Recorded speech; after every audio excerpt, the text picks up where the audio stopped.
Let's move on to the final section in the pricing strategy course, and that is raising your prices. We set out with a very clear strategy that over time we are going to increase your prices. And this part of the course is going to outline both why we do that, how to do it, both on a philosophical, theoretical level and much more practically.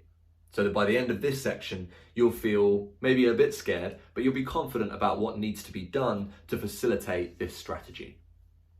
It's so important to understand that as a personal trainer, to be successful in this industry, you need to manage two personas.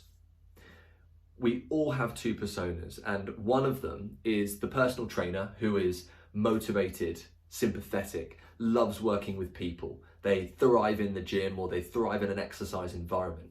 And this is why you got into this industry in the first place. You wanted to work with people, help them achieve their goals. You love the body, you love movement, you love exercise, and you love the way that it feels when you do it and when you help others go through that journey. But the second persona is the one that people often miss. They either don't spend enough or any time on at all. And that is of the business person. You're a businessman or a businesswoman at the same time as operating this personal training persona. And as you look through the world through this lens of the business person, everything looks very different. And when we look at raising our prices over time, we can end up in a real conflict.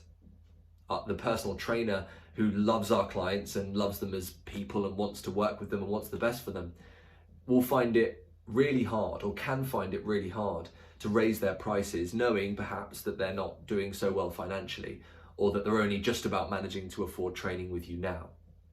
There's a part of you that will not want to put your prices up through love for them. And this is in direct conflict to your operation as a business person, where your overall goal is to earn as much money as you can doing something that you love. And so we have to recognize this battle up front. And really, as I talk to you now and as you work your way through this course, it is in your business person's mindset. And it's really this mindset that we need to engage in order to operate and facilitate this strategy. It's very common to not want to do this or to feel apprehensive about raising your prices through fear of conflict, which naturally most people don't really enjoy. And certainly they don't enjoy pissing off or frustrating someone that we really have a lot of respect for.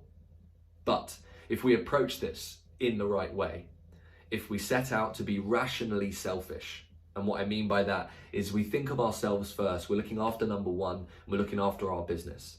We are trying to fulfill a goal and objective over time to become the highest paid, highest earning trainer in our gym or our area.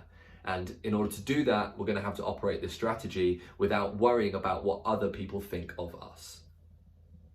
And so with that in mind, let's move on to 4 key reasons why personal trainers raise their prices. These 4 reasons you can use when communicating to your clients the rationale behind why you have increased your prices. But it's going to be most helpful to you if you understand now and start to implement some things now, so that when you have that conversation, it's very clear and simple why the prices are going up.